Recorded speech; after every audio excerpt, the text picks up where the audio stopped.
The recording is in progress. You can start. Yeah. Okay. Sharing my screen, so I'll just make this full screen.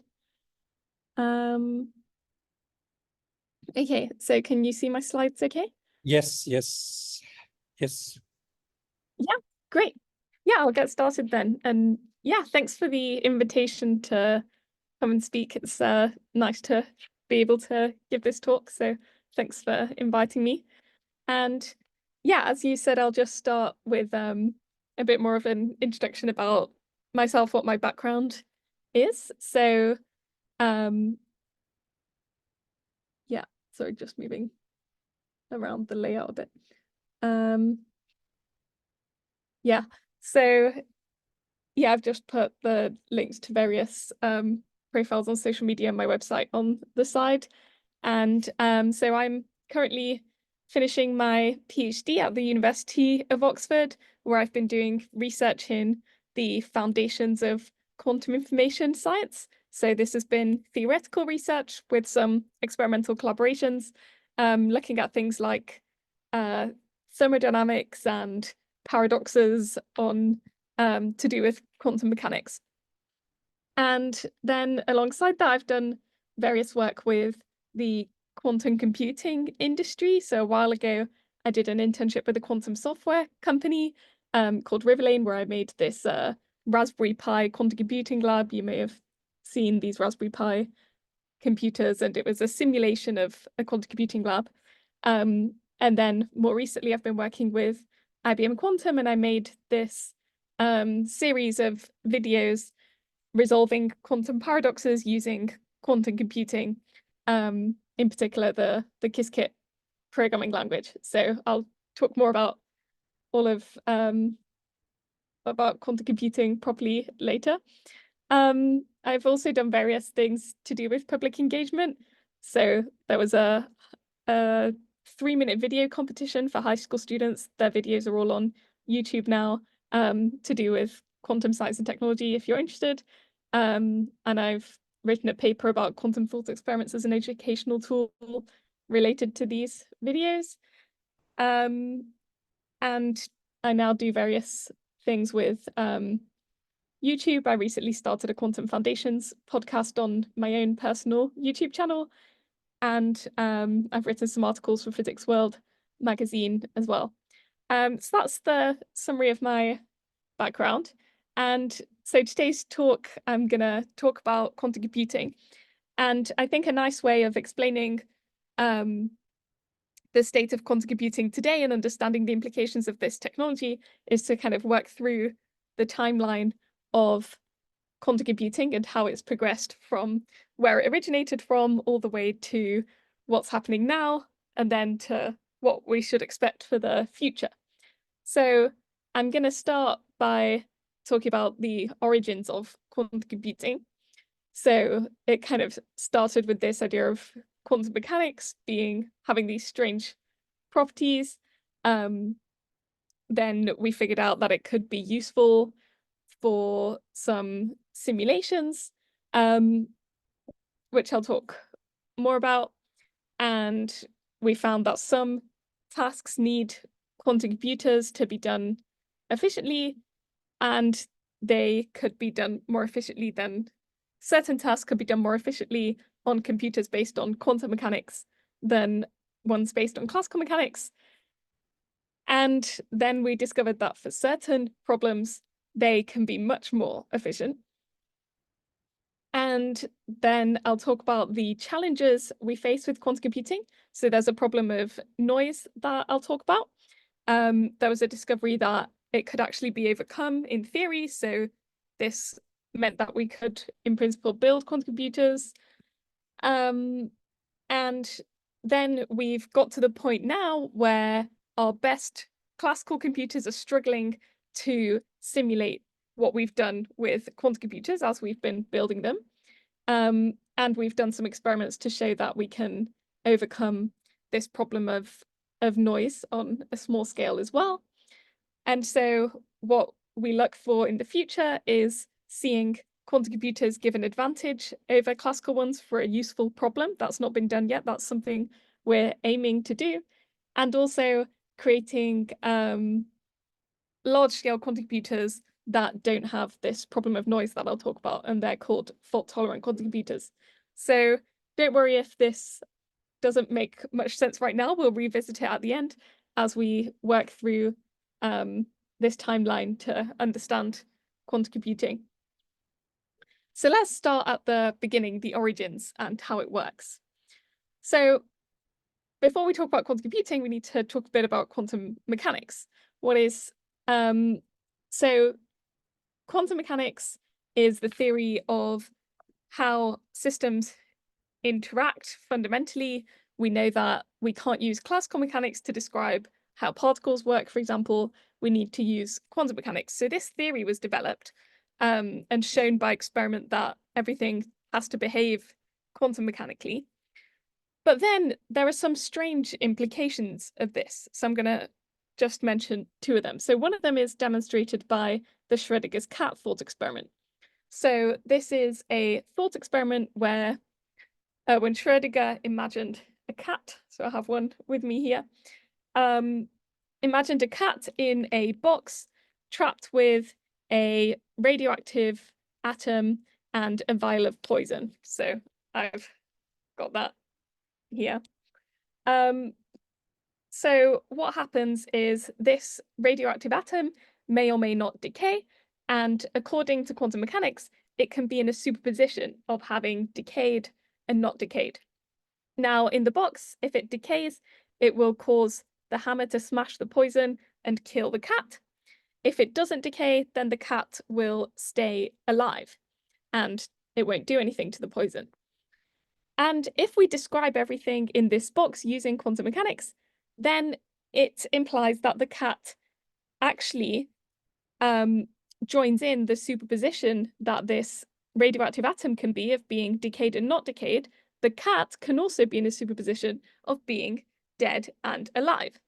And so Owen Schrödinger said, okay, this sounds really weird, sounds a bit crazy, but that's what quantum mechanics says about what happens in the box. But so it seemed very strange, almost absurd. But so that's one of the consequences, is we have superposition in quantum mechanics. And another is that we have entanglement. So you can think of entanglement. So if you imagine two particles that are like quantum mechanics. Now, what we can do is make measurements on these particles and then look for correlations between them. And what we're used to seeing certain correlations between systems in the classical world, such as a pair of socks. If you have a pair of pink socks, then if you look at one of the socks and see that it's pink, then the other one will also be pink. And so you have these correlations between a pair of socks and between lots of things in the classical world. But for two quantum systems that are entangled, it turns out that they have correlations beyond what's allowed by classical physics. And so it seems that there's these overall properties of the particles that goes beyond what we usually see in the classical world. And so this also is one of these interesting features of quantum mechanics. So we have superposition and entanglement.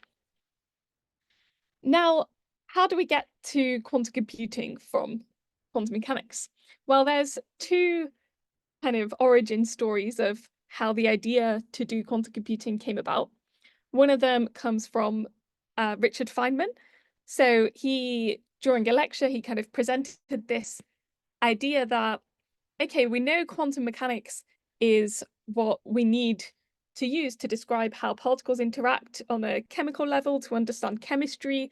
We need to use quantum mechanics. So surely actually building our computer based on quantum systems be the best way to simulate quantum systems rather than trying to use normal classical computers to simulate these quantum processes? Wouldn't a quantum system be better at simulating that? So he kind of suggested this this idea. that quantum systems could be the best hardware for simulating quantum systems. And there's a different way of coming to quantum computing was later on by David Deutsch, who was trying to think of ways to test out what happens in this Schrödinger's cat experiment, essentially. So we have this, there's a controversy about what happens in the Schrödinger's cat experiment, because some people would say when you, that when the atom has either decayed or not decayed, and then causes the cat to be alive or dead, that the cat actually collapses into being alive or dead irreversibly. It's not actually alive and dead at the same time, it's just either alive or dead. So that's what some people think. Other people think that cat really is in a superposition of being alive and dead, and this is known as the kind of many worlds view of quantum mechanics. Whereas the idea that the cat's observation of the atom collapses it into alive or dead is more like the Copenhagen view of quantum mechanics. So there's these different interpretations. And David Deutsch was trying to think about how can we experimentally distinguish between them? Because lots of people would say, oh, it doesn't matter. This is just a philosophical question. The same thing happens both ways. It's not a science question. So he came up with a thought experiment to actually show that they do have different outcomes. And what he imagined was essentially trying to reverse the interaction of the cat with the atom.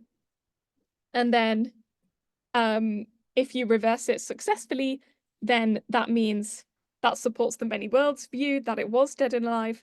But if it doesn't reverse successfully, then that supports the view of an irreversible collapse from the Copenhagen interpretation. And how did this lead to quantum computing? Well, he was thinking, well, he thought it would be really difficult to do this experiment in real life to actually reverse a cat. It would be easier to reverse a simulation of a cat with the radioactive atom. And if we want to simulate something, this quantum process, we'd need to have our actual hardware being able to be in superpositions. So the hardware needs to be quantum. And so this was where the idea of a quantum computer came from, which then led him to post another paper after this one expressing the theory of quantum computing. So there are these two origins of the idea. And so now I'd like to explain a bit what quantum computing actually is. So what happened after people realized that we could process information using different hardware. So a key point is that classical computers work based on classical bits, which can be zeros or ones.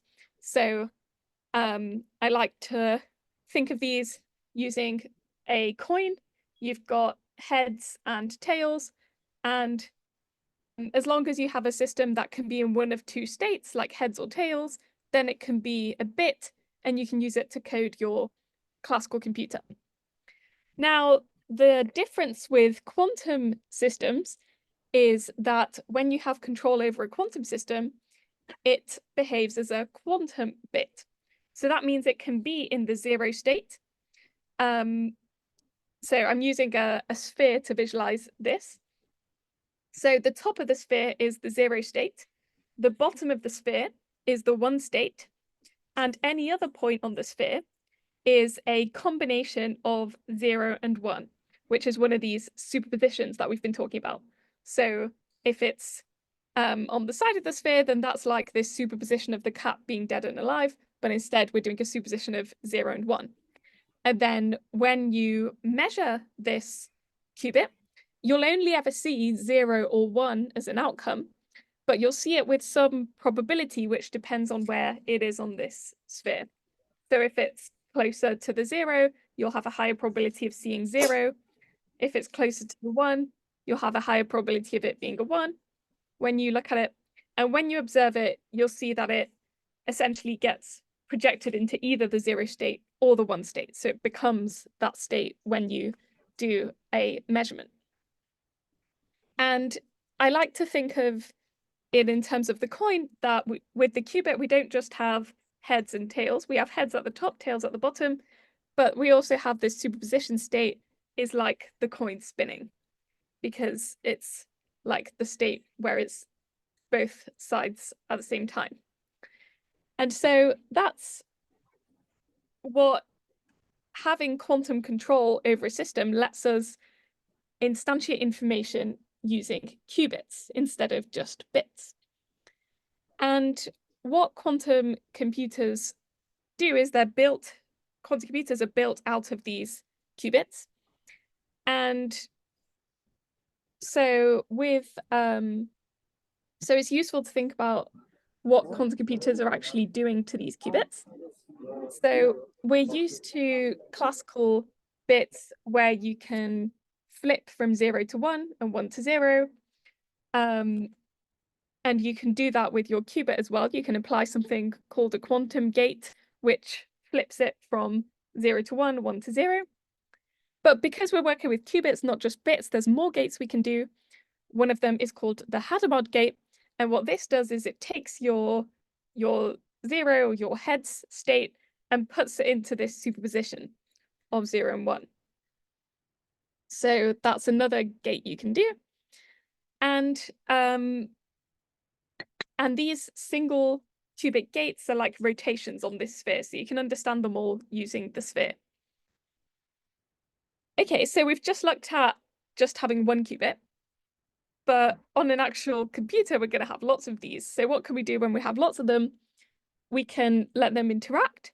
So here we have another gate that we can do between two qubits, is called a control X gate. And what this will do is it'll actually create this entanglement that I talked about before.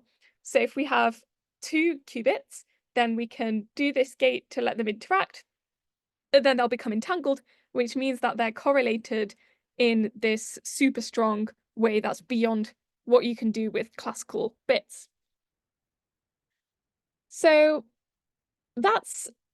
essentially quantum computers work by storing information in qubits and then manipulating that through these gates on these qubits.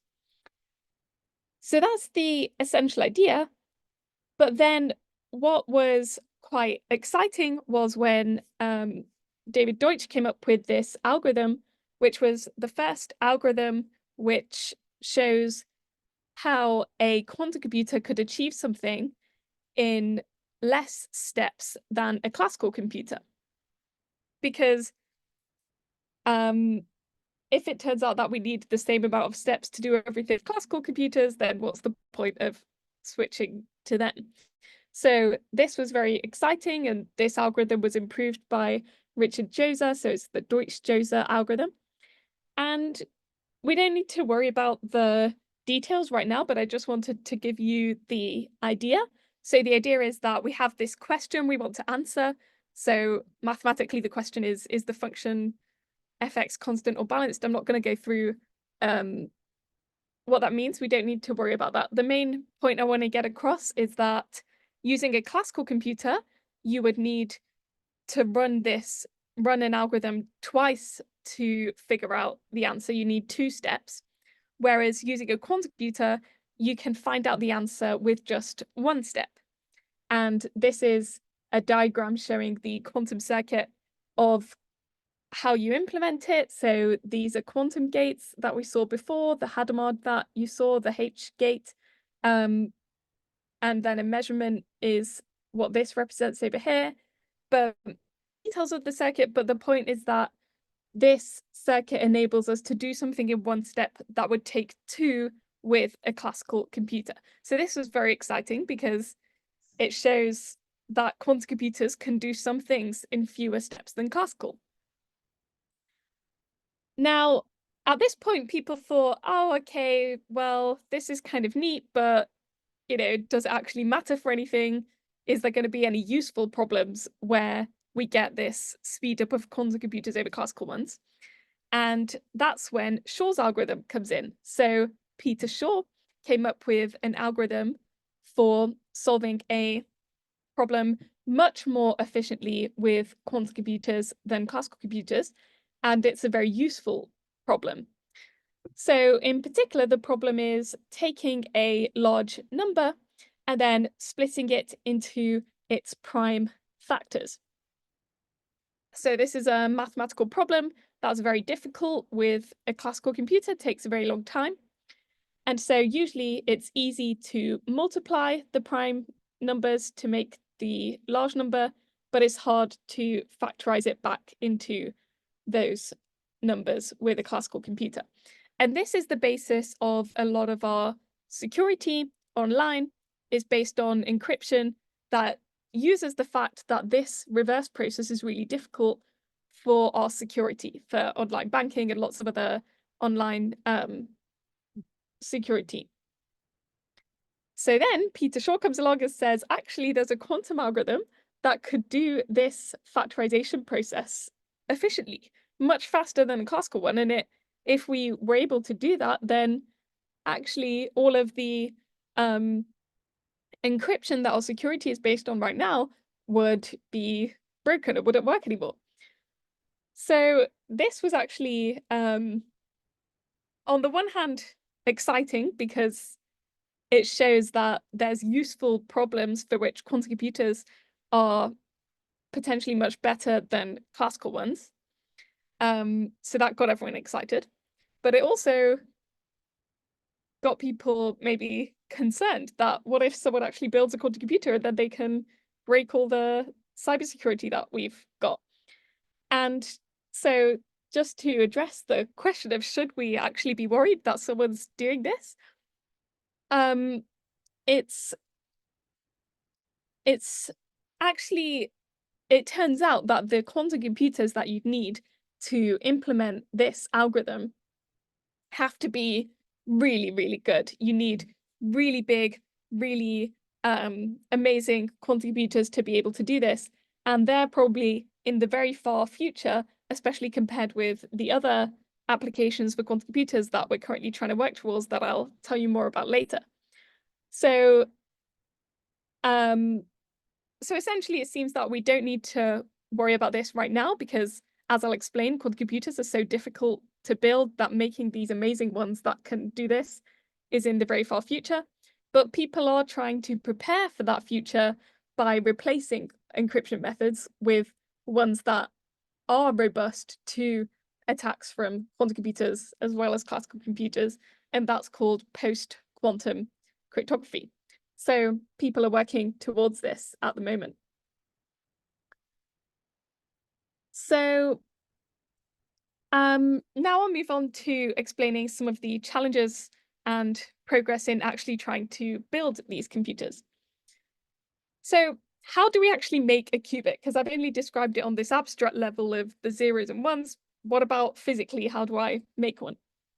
There's lots of different ways of making them, because essentially any system that you have enough quantum control over to get it into these two states and manipulate them, you can make a quantum computer out of. And there's various ways that that we can do that. One of them is, for example, using photons, single particles of light. We can use something called a beam splitter, which is like a half-silvered mirror, where if you send a photon in, then it will enter a superposition of going through and being reflected. And so you can create superpositions that way. So some people are trying to build quantum computers out of photons. We can use atoms. So if you imagine the electron in the atom being in different possible energy levels, you can use one of the energy levels as your 0, another one as the 1, and you can create superpositions of being in these energy levels and build quantum computers that way. So this is an ion trap one. So a single ion is visible here. This is from a lab in Oxford, which is very cool. And you can also build them out of superconductors. So yeah, you can use superconductors to also put them in different states using and then manipulate those. So this is the platform that big companies like IBM and Google are using to build quantum computers.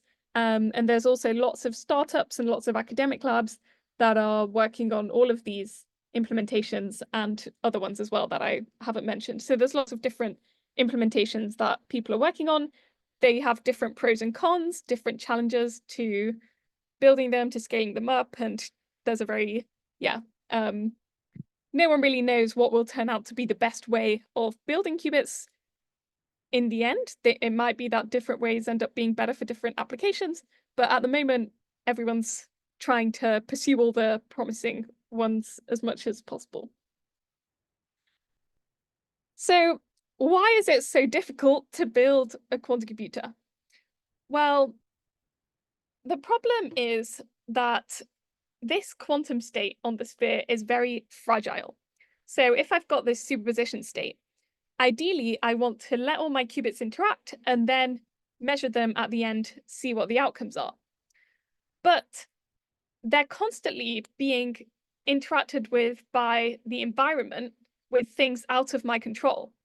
And if something comes in from the environment, some particle out of my control comes in, interacts with the qubit, then it's going to do a measurement and put it into the 0 state or the 1 state with some probability.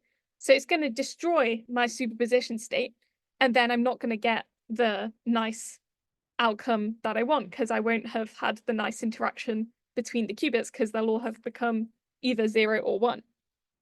So we have this very fragile state of the qubits that have interacted that we want to maintain, but we're constantly getting hit with this random hits from the environment, which we call noise, and that flips each qubit into be either in the 0 or 1 state and destroys this nice state that we want to manipulate, that's doing the work of this computation for us.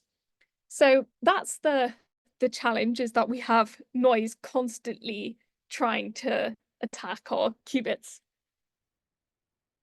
And so some people quantum computing thought that this would be that the noise would mean that we can never build a useful quantum computer.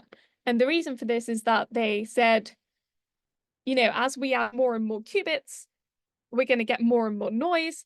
And so we're going to be fundamentally limited as to how good the computer can be. And so it will never reach the stage where it's useful because we're just going to get more noise the bigger we make it. And then people discovered that there's a way we can actually correct for the errors. And this is called quantum error correction. So hopefully you can figure out what this heading says. You may have noticed that there are some typos. And in the process of looking at these words and figuring out that it says quantum error correction, you have done some error correction yourself. What you have done is that this must be the word quantum, this must be the word error, even though there were some typos that have switched the letters around. And we can do a similar thing of error correction with the qubits. So here, we use one letter for each word. We have a bunch of letters for each word. And that's what means that you can switch some letters around and you can still see what the word is. So we do a similar thing with qubits. We take our noisy qubits that we want, and we want to protect these qubits. So what we do is we bring a load of other qubits in, and we spread out the information from the data that we want. We spread it out onto all of these qubits. So that's like going from just having one letter to a whole word. And we call these logical qubits because it's the same data as before. We just have 2 qubits of data, but now it's physically spread out over a bunch of qubits. And then we do a very sneaky trick where we measure the qubits for errors without measuring what the data is, and then we correct those errors. So it's very surprising that we can actually do measurements on the qubits that tell us what errors have happened without destroying the qubit state. But it turns out that we can do this. So this was a big breakthrough when this was discovered, that we can do this. And so what we have to do is keep doing this measurement, the correction, apply our quantum gates on the data, and eventually we measure our data at the end, and hopefully we've managed to correct all the errors. And ideally, what we need is our quantum computer to not just do quantum error correction, but to be fault tolerant, which means that as you increase the size of your computer and add more qubits, the actual errors get smaller as you make your computer bigger. So it was shown that it's possible to make fault-tolerant quantum computers if we make the errors on the physical qubits low enough. So now in the industry and in academic labs, everyone's trying to make their physical error to be as small as possible so that we can get this fault tolerancy when we have lots of qubits. So we have a strategy for building good quantum computers in the future and overcoming the noise problem. But this is a very expensive process, expensive in the sense of we need lots of extra qubits in order to do this process. So instead of just needing 2 data qubits, instead of just needing 2 physical qubits for 2 data qubits, we need loads of physical qubits to do 2 data qubits. So this is going to need some really big quantum computers, which is very challenging to build. So I've discussed some of the problems and why it seems realistic to build quantum computers. But what are we going to do with them if we manage to build them? What's the potential for these machines? So there's various possible applications. There's the one that Richard Feynman was hinting at originally of simulating chemicals using a quantum system. So many people are looking into chemical simulation. This could help with pharmaceutical companies with drug discovery by making simulations of molecules much faster during drug development to create new medicines, for example. It could also contribute to designing fertilizers, which again becomes a problem of chemistry and simulating chemicals. And similarly, there are various applications to material science. For example, it may help with simulations that lead to designing new batteries that are more efficient. So they're all the ones that are kind of, well, there are a few that are more chemistry inspired. There's other potential applications as well. There's a field of quantum machine learning where people are looking into whether quantum computers could speed up parts of the process of training a machine learning algorithm or other parts of the machine learning process. There's people looking into speeding up optimization processes, optimization algorithms with quantum computing, and looking into financial modeling, seeing if we can get a speed up in those algorithms. And just some comments on what you might see and hear about quantum computing.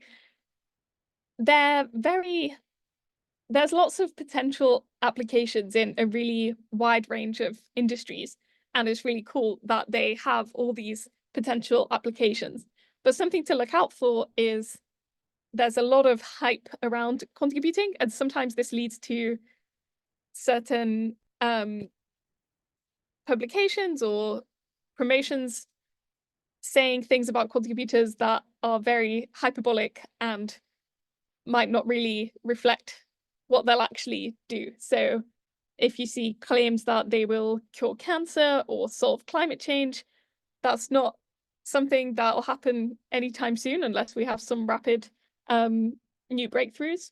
It's more of a far future thing, and maybe they could help with some aspect of some of these problems at some point, but they're not gonna just solve these problems in the near future. So it is something to look out for, is that many claims about quantum computers can be very hyperbolic, so look out for that. On the other side, a reason to be very excited about these potential applications is that even just a speed up in one of these things could be revolutionary in terms of changing the world, having a very large impact. For example, even if the only thing quantum computers did was help with designing better fertilizers, if that helps the food production in the world, then it'll be a very world-changing impact. So there's currently research being done in all these areas. And I just wanted to mention some of the long-term aspects as well.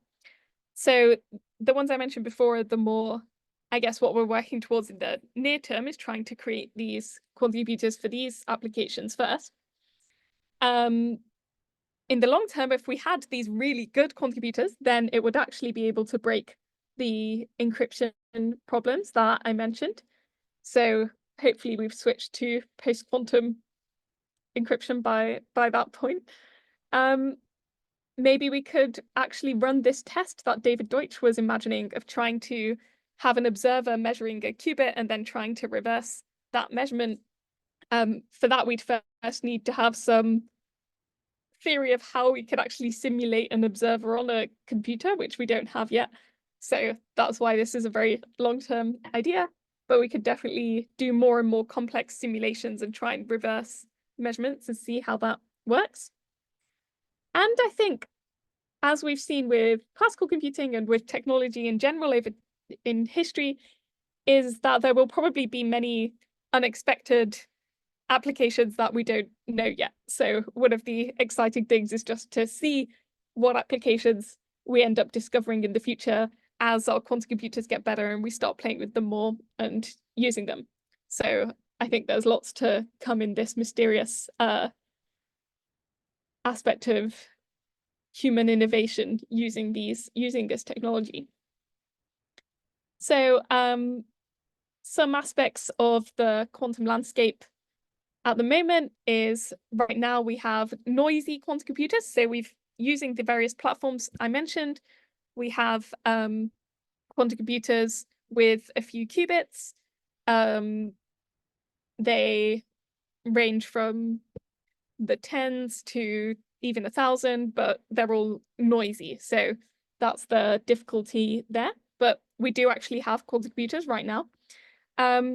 We've reached a stage where quantum computers can do certain computations that are faster than a classical computer, although this is always a kind of moving target because classical computing keeps getting better.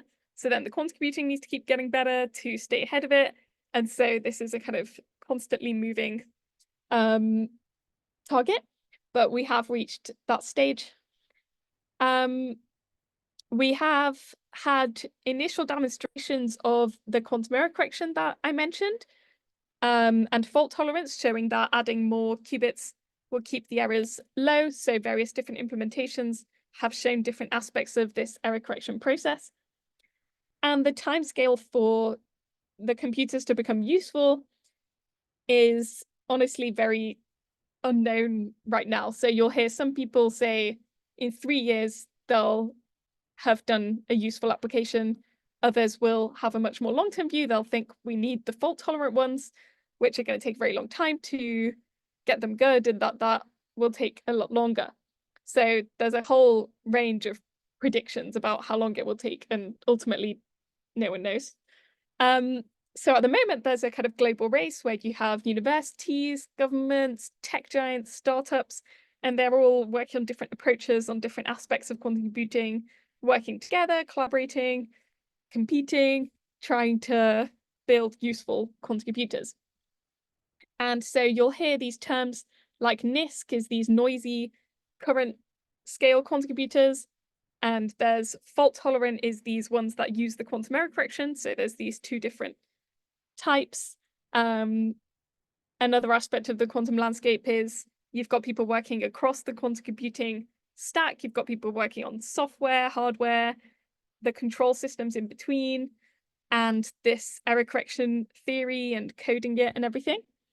And then you've got people working more on the applications side, trying to do case studies with the people in who would use these computers, trying to do benchmarking to see how we can quantify how good a computer is, and these milestone experiments like showing that quantum is faster than classical at a particular problem, or showing certain aspects of quantum error correction So these are the kinds of things that you might hear announcements about in the media, for example.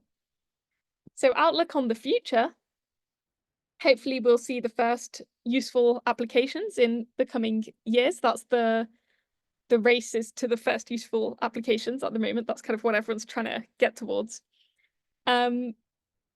Various organizations have published their roadmaps for quantum computing. And so they've been very explicit in what they want to do each year. So we will test those roadmaps as we move through the years. In terms of the workforce, they'll probably need more specialist engineers for the hardware, technicians, software developers. And in the coming years, we'll probably need to develop the algorithms, the noise reduction, the hardware, all kind of together to get the most out of the hardware as possible. So that's something people will be doing. And as I said before, there'll be lots of surprises as well. It's a very fast moving field, and results sometimes come out where it surprises everyone as to what kind of progress has happened or how things are going. So I'm sure we'll see those as well. So just to summarize before we pause for some questions, we've seen that the ideas of quantum mechanics, there's Schrödinger's cat, superposition, and entanglement, are these strange aspects of quantum mechanics. That leads to the idea of quantum computers, with quantum systems being good at simulating quantum systems and also testing this new world of quantum mechanics. We had the Deutsch-Jozsa algorithm was the first quantum algorithm that does something with fewer steps than the classical one. And then we have Shor's algorithm was the first useful one that does something a lot faster with quantum than with classical. Then we had the theory of quantum error correction, showed us that that building quantum computers and overcoming the noise problem is actually realistic. Then the first quantum computers were built based on these various systems. They now can outperform some classical algorithms for useless problems, but still outperform.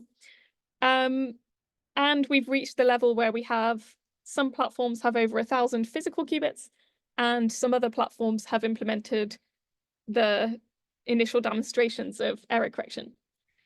Future outlook is aiming towards useful quantum advantage and ultimately in the long term trying to build fault-tolerant quantum computers.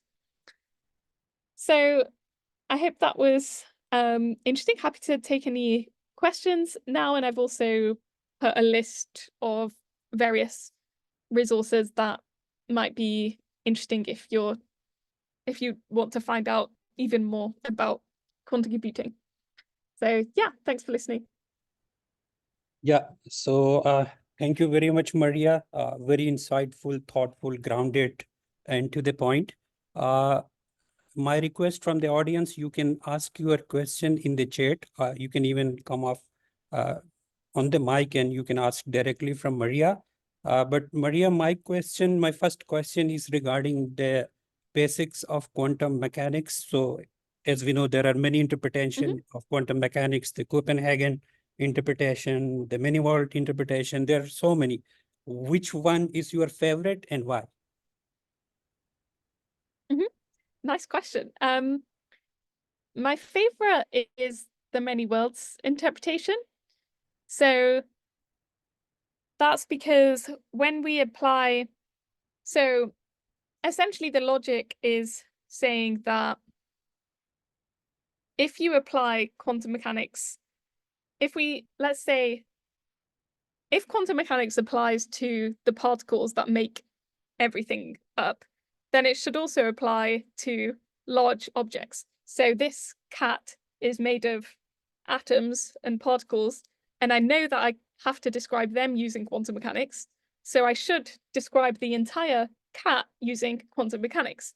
And then what we find when we do this mathematically, we describe the whole cat using quantum mechanics, and then we go, well, that means the cat also behaves in this quantum way that it could be in a superposition of different states if I had enough control over it. And so it's just a very nice, consistent way to understand quantum mechanics, is that it applies on all scales. And then where we get many worlds coming out is this kind of natural consequence of, if you're saying the cat is in a superposition of alive and dead, then what that leads to is these emergent worlds where, so you're just interpreting the superposition as emergent branches of the world where one sees the cat dead and one sees it alive. So yeah, I think it solves lots of problems and it's very satisfying interpretation of quantum mechanics. Yeah. So the next question is again the basics of quantum mechanics. Like in the year 1935, Albert Einstein with his two colleagues, Boris Podolsky and Nathan Rosen, has written the EPR paper, where it seems they agreed to the idea of quantum entanglement without accepting it. What's your take on it? How quantum entanglement violates the principle of locality, and to what extent do we think the are you sure that what has been done on the Bell inequalities, the Clauser-Friedman test, and other people, they have won the Nobel Prize? Is there anything else, or it's settled for you? So I think that we can actually save the principle of locality even with entanglement. And it's actually, I'm just gonna take the slides back to the very beginning. So this is a very subtle point because, yeah, if you hear popular science about locality, or even textbook explanations of entanglement, then often you'll hear this idea that when you have two entangled systems, when you do something to one of them, it instantly does something to the other one. And usually people say that Einstein was worried about this because it seems to violate the principles in relativity where nothing can travel faster than light, because if you do something to this and it instantly affects this, then something's happening faster than light, and that seems weird. Even though everyone agrees that you can't communicate using it, it still seems strange to even have these unobservable influences between entangled systems. And then people say, well, the violation of Bell inequalities with these Nobel Prize winning experiments that won the Nobel Prize a few years ago, that they prove that this influence is really happening. But it turns out that if we look at a particular description of quantum theory, essentially what we can do is save the principle of locality by shifting our understanding of what the physical meaning of each particle is. So part of that is accepting this universality of quantum mechanics that I mentioned before, of having it apply to all scales. And if you let quantum mechanics apply to your measurement device as you're measuring these entangled particles, and you really say that the whole thing is physically real, the whole superposition state, it doesn't collapse into just one of them, the whole thing stays as the physically real object. With this picture, you can keep locality and you can describe entanglement using a fully local way by shifting what you're saying is the real description of the object. So I'd be interested to have a conversation with Einstein today and the other authors of that paper and explain our current understanding of locality in this way and see if they're satisfied with that, because as far as I see, it satisfies the conditions that they wanted on entanglement, because you can get each particle having a complete description by itself, and you can explain entanglement that way by shifting your definition, your assumptions about what's real. So yeah, I'd be interested.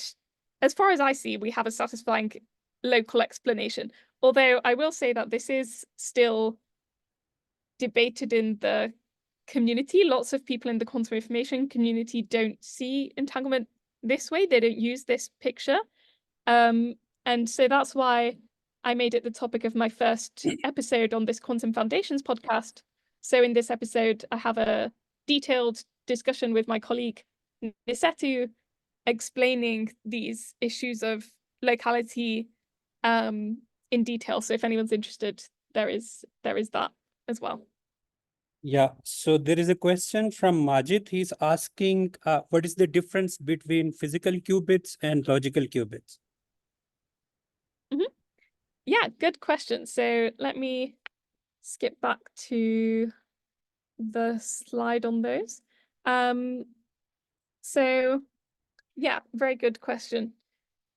So we have physical qubits. You can imagine these implementations that I showed you before, where like the atom. So let's imagine that each qubit is encoded on a different atom. So we have an atom here and an atom here, and all of these are different atoms. And these two are containing our data, but all of these are each individually a different qubit. Now, to make logical qubits, what we do is we let these data qubits interact with all these extra qubits until we can essentially describe this whole set of 6 physical qubits. On an abstract level, it's the same as just having 2 of these data qubits. So, so what that means is that the data has been spread out. The 2 data qubits have been spread out over these 6 physical qubits. So abstractly, we can still treat them as 2 qubits on this abstract level. But on the physical level, we still have 6 physical qubits there. But they're all together encoding this data. So you can think of it as like encoding.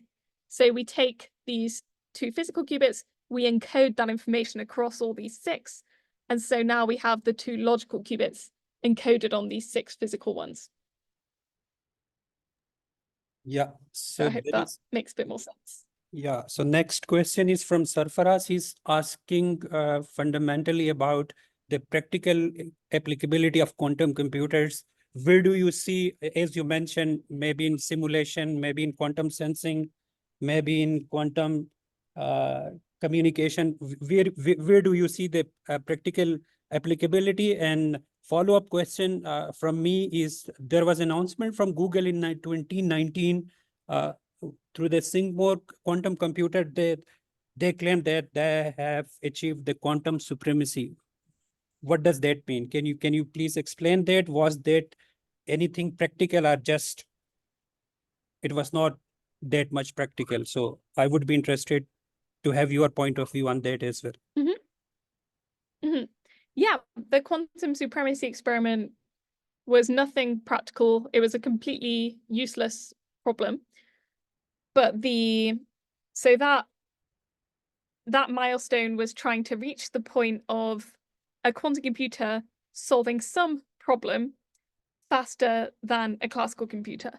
So it was not to do with it being useful at all. It has no practical application. And in fact, in that experiment, what they did is they really thought, okay, what's going to be something that quantum computers are really good at, that a classical computer will be really bad at, and let's try and do that, because that's how we can reach this milestone. So it really was kind of purposely designed to try and be good for quantum computers and bad for classical ones. So yeah, that quantum supremacy experiment was just trying to show that a quantum computer can do something faster than a classical one. The useful point is still in the future. That's what everyone's trying to race towards. And as I kind of alluded to before, we have this constant race with classical computing, because so getting quantum supremacy at some point in time doesn't mean you're going to keep it, because classical computing then gets better and is able to do that, solve that problem efficiently. And so the original Google experiment has now been simulated efficiently by classical computers, but then they've improved their hardware by that point. So they're still ahead of the classical. And so you kind of have this back and forth over time, both are getting better. And to the other question about when they'll be useful, or for what applications there'll be, or how close I'm just looking at the question in the chat, was how close we are to practical applications. So yeah, I think the first practical applications will come with probably the applications to chemistry. I think the quantum chemistry simulations, so maybe the ones that turn out to be useful for drug discovery or materials science. I think those aspects more likely to come first. And then there could be impacts on AI in terms of quantum machine learning. But from what I understand from the quantum machine learning field, I think we're going to need very good quantum computers to get an advantage in that field, potentially. Essentially, the difficulty is that with very large, good quantum computers, we can prove results about how good quantum compares to classical. It's much more difficult to prove results when we have smaller systems. So it's very difficult to actually prove whether a quantum computer will be faster than classical unless we actually try it. So there is a lot up in the air with the nearer term applications of how close the useful applications will be. Hussein, please go ahead. Hussein, please. Am I audible? Yeah, you are audible. Please go ahead. Hello, Maria. Hope you're doing great. First of all, it's a really interesting lecture, and thank you for sharing this information. I do have a question that integrates both quantum computing as well as AI, in a sense that, let's say, first of all, I'll also tell you that I'm an AI engineer myself. So basically, in AI and in machine learning, we deal with complex calculations that even nowadays, as technology is advancing, even the high-end GPUs are also having a really hard time dealing with those calculations and complex algorithms. So correct me if I'm wrong, that quantum, by the arrival of quantum machine learning in AI or in these kinds of field, would they improve the process by just speeding up the process, or in terms of efficiency as well?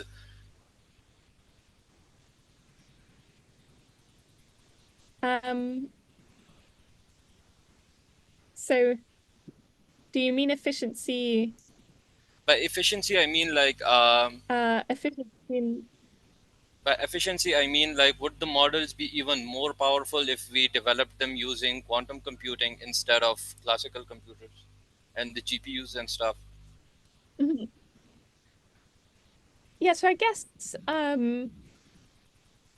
if it turns out that you can use your quantum computer to train your model faster, then maybe that enables people to train more powerful models that they couldn't do without.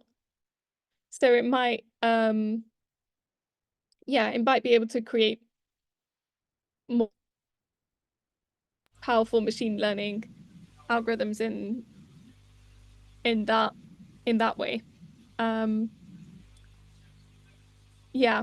So currently people look at different parts of the machine learning process and ways that it could have various parts of that. So yeah, I guess it depends what combinations it ends up being Okay. useful for a speed up for. Okay. Got it. Thank you, Maria. Thank you.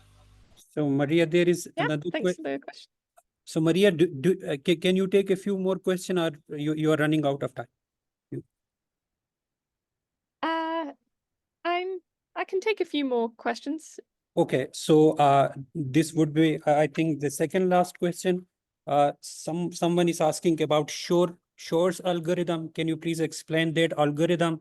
I think it's about integer factorization and how much logical or physical qubit you need to have to run the Shor algorithm, and that would change everything. I think the quantum. This is the question pertaining to quantum cryptography. Correct me if I'm wrong. Yeah, it is. Yeah, so there's a key part of Shor's algorithm is to do with finding its period finding, so finding these repeated patterns in a system. But It's quite a complicated algorithm. So rather than explaining how it works, I can recommend some videos. There's one, well, they kind of allude to aspects of how it works, explained by Shaw himself. So there's one, there's a couple on the Qiskit channel. One is called The Story of Shaw's Algorithm. It's a kind of cartoon version of 5-minute explanation about the story of Shaw's algorithm from Peter Shaw. And then there's a longer half-hour video on the Qiskit YouTube channel of Peter Shaw explaining the story of Shaw's algorithm straight from the source. So yeah, that might be the one that someone's linked in the chat. So yeah, there's that 5-minute one is a kind of cut down version of the 30-minute one. So they might be helpful for getting an idea of how the algorithm works. But yeah, at some point I'd maybe like to make a video about it or something, because I get this question a lot giving talks about quantum computing, and so it would be useful to have a nice actual explanation to refer to. But yeah, I won't attempt to do that now. Yeah, so Maria, the last question is about these different hardware approaches. We have superconducting qubits, neutral atoms, trapped ions, photonic quantum computers. Where you are betting? Do you think either one of them would work or combination of them? What are the possibilities? Yeah, I think I guess my personal opinion is that we should pursue any that seem promising until we hit some roadblock where it seems like it won't scale. It won't scale further and it won't end up being useful for useful applications. So we've seen this in the past, like for example, the first implementation of a quantum algorithm, there was a implementation of factorizing 15 with NMR qubits a long time ago. That was kind of an exciting first implementation, but NMR isn't a platform that scales with being used for quantum computing, so it's not been pursued for large-scale quantum computing. No one's trying to build large NMR quantum computers now. So I think that it'll be a case of pursuing all the different pathways that seem promising and then stopping if we have roadblocks. Otherwise, we keep going. And then maybe it turns out that one is the clear winner at the end, or maybe multiple platforms end up being useful. Maybe different ones end up lending themselves to solving different problems, but none of that is very predictable right now. Thank you very much, Maria. It was wonderful to have you with our audience and means a lot to us. And we hope to get in touch with you for future events if you can find some time for our audience. So thank you very much and for this wonderful, wonderful session. And again, on behalf of the Aga Khan Education Board, I extend my utmost thanks to you for doing this with us. Thank you very much. Yeah, thanks for inviting me and for all the questions. And yeah, thanks everyone for coming and for engaging with the talk. I see some people asking about the slides. I can send them to you afterwards. And yeah, is there somewhere where they can be pasted or something? Yeah. Or distributed. Yeah. Thank you. Thank you once again. Thank you all the participants for your time and listening to Maria. It was a very nice, wonderful session. Maria, thank you very much. Take care. Thanks. Bye.